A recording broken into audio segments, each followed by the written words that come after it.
Welcome back to the Boss Adoy TV Sports. Yan na po ang ating topic. Tapusin na. Okay? Ang ating Game 6 preview and prediction. And of course, sa inyo mga paboritong mga pa-shoutout. Pero bago po yan, salamat po muna sa ating mga followers and subscribers. Salamat po sa patuloy niyo pong pagsuporta. Sa mga hindi pa po, nako, road to 20k na po tayo sa YouTube. Road to 14k po tayo sa Facebook. At road to 100 naman po tayo sa TikTok. Baka naman mga boss, okay? At sa mga members po natin, sa inyong special effort po, no, na mag-join sa ating YouTube community. Maraming salamat po. Alright, so ngayon, tapusin na. Ito po, nagkakaisang sigaw ng ating mga fans ng barangay. So, mabilisan na itong shoutout. No? Pagsasabay na natin ito. Okay? Nag-good luck po si Ma'am Minerva Java. Ganon din po, sana magsuot ulit ng red jersey ang Ginebra para sigurado na gusto na niya ring tapusin dahil naniniwala siya na kapag naka-red jersey daw po ang Ginebra, mas mataas po ang chance or nananalo sila. So gusto niya nang tapusin. Alright. Ganon din. Nasaan na ba yung mga word na tapusin? No more game 7, sabi po ni Ami Mandar. At tatapusin na daw, no? Gaya ng Ross nung semis, NSD Spirit yan. Sabi naman po ni Chris Uson. Okay, tapusin nyo na. Okay? So, sabi naman po yan ni Rustom Bautista Bayaras. No more game 7, sabi po ni Michael de Vera Turda. Okay? Go NSD, laban hanggang dulo, tapusin nyo na sa Sunday. Sabi naman po yan ni Aris Derje Anastasio. So, yan po ang majority ng mga fans, no, na tapusin na daw ito. Pupunta naman tayo sa YouTube, no, mamaya sa ating mga pa-shoutout. YouTube naman po ang ating pag-uusapan. Okay, ngayon mga boss, nabanggit natin sa nakaraang content, no, paano ito posibleng tatapusin ng Ginebra, di po ba? Kasi nga, marami dong mga weaknesses na nabanggit ni Coach Tim Cone sa kanyang post-game interview. No, yung kanilang, kumbaga nagbigay sa akin ng hint kung anong posibleng gagawin nila. Kasi nga, alam nila no? Alam niya ang strategy nito ni Coach Chat or ng TNT na pagurin muna si coach tuloy. si Justin Brownlee, 'di ba, para sa mga susunod na laban ay pagod na. Kaya atake sila ng atake. So, 'yun po 'yung nakita natin, 'di ba? Kasi nakikita natin yung rim protector doon si Justin Brownlee, 'di ba? Siya yung talagang humahabol ng supalpal sa mga players ng TNT. So, 'yun Tapos pagdating naman po sa depensa, nande-depensa kanya is mga locals, 'di ba? Minsan lang natin or kapag kailangan or sabihin na natin hindi sila nag-i-import to import no. Minsan lang pero most of the time locals. Nahirapan akong hanapan ng yun. Kaya paulit-ulit ako, pasensya na po kayo. Anyway, so yun ang strategy, but Coach Tim Cone said we have to do what they need to do, di ba? So kung kailangan Justin Brownlee yan, kung lalaro po kayo ng PlayStation, kung kailangan nyo pong ilagay yung bola dun sa talagang scorer, gagawin nyo, di po ba? Kasi kailangan nyo nga manalo. So walang bigayan, di ba? So wala tayong aasahan ditong Game 7 kung ganyan po ang gagawin ng Ginebra, no? They will do what they need to do. Kasi nga po, TNT's strategy is not to let the locals involve. Yan po yung lumalabas, no, sa aking pag-aanalisa sa mga sinabi dito ni Coach Tim Cone. Kasi nga po, sabi ko sa inyo, tambakols ang mangyayari dyan. Kasi po ang usual game ng Ginebra is 3-point shot sa mga shooters nila, di ba? So hindi po natin nakita yon sa ilang laro nila, di ba? Kasi nga once na hindi po si Justin lang ang gagalaw dyan, no?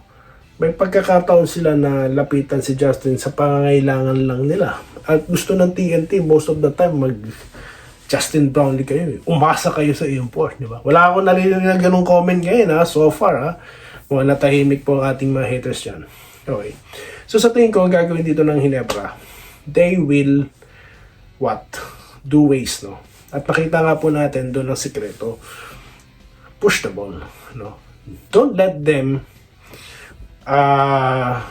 don't let them to set up their defense, no? Fully set up their defenses, di ba?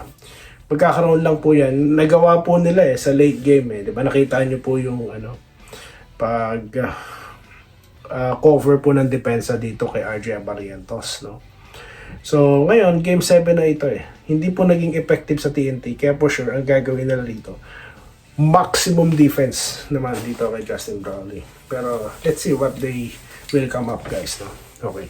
So, yan po ang aking expectations dito, no? I will expect the shooters of TNT to come up, no? To step up. Calvin Optana, di po natin nasilayan sa kabuuan ng overtime. Baka pumutok ito, no? Si Pogoy, consistent. At si Jordan Heading, he's trying his best. Finals na Pupukan na daw. At sa Ginebra naman po, paano pag pumutok na si Thompson? Paano pag Stephen Holt po, nagpapasok yung kanyang 3-point shot? Pag siya po yung nag-transform into Holt mode, Hulk not Holt, Hulk mode. So, yun ang mga what-ifs. And I think Ginebra will look for that. At gagawin po nila yung kailangan nilang gawin. Yan po ang main thing dito. Kaya tingin ko po wala ng game 7. Tapos na to. Yan po ang aking prediction sa laro na ito. Katulad po ni Sir Claude Waldo Prastilla, nag-Google PM Doy TV, dapat tapusin na ng Ginebra ang laban. Yan ang mga sigaw ng fans ng Ginebra. Tapusin na yan. And then also, champion na po ang Gin King natin, Busdoy. Shoutout from Tayabas, Quezon. At Ernesto Castillo, good morning idol. Walang sawa kung paulit-ulit nanonood. Ayan sasabi natin, replay, no? Ma'am Minerva Nimba, dapat tapusin ang Game 6. Good luck sa Ginebra. Jonathan De Castro, good evening, Boss Doy. Tapusin na nila para wala nang complain. Okay, matapos na yung mga excellent officiating today. Pero nakita naman natin ang reklamo to the box. Okay lang yun, no? Okay lang yun. Congrats po sa Barangay Ginebra. Nagko-congrats na po sa pagkapanalo nila ng Game 5. Archie Maglang, sana matapos na. Tessie Solo, nagko-congratulations, no? Kay Wenceslao Hapon. Kailangan nang tapusin. John Romel Aldino, good luck. Okay. Ganon din kay Carlito Bolima, nag-good day. Nakukulangan pa rin. Magpakita na daw si Holt.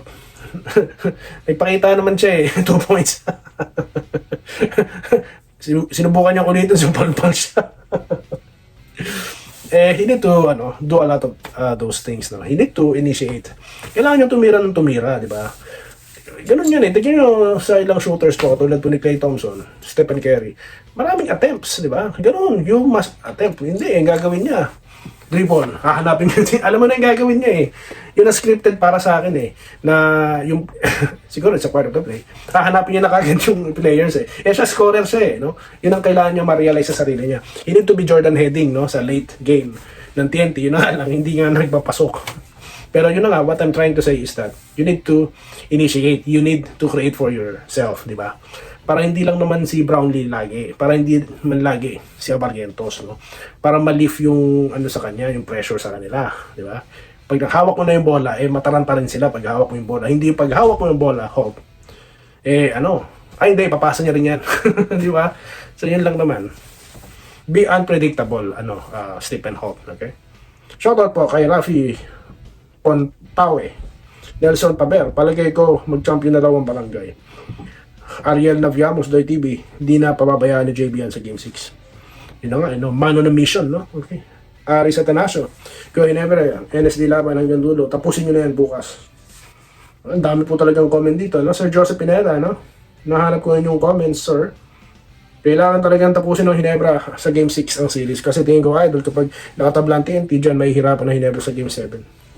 Para sa akin, enjoy po ako sa Game 7 na manonood. No? Enjoy ako. Kasi tiwala naman ako sa team. Alright. Sabi naman po ni Roderick Rodriguez, Posdoy, sa tingin ko, tatapusin na ng Ginebra yan sa Game 6. Dahil sabi ni Coach Tim Cone, delikado o alanganin pa ang Ginebra pag umabot pa ng Game 7. delikado in a sense na everybody's ball game.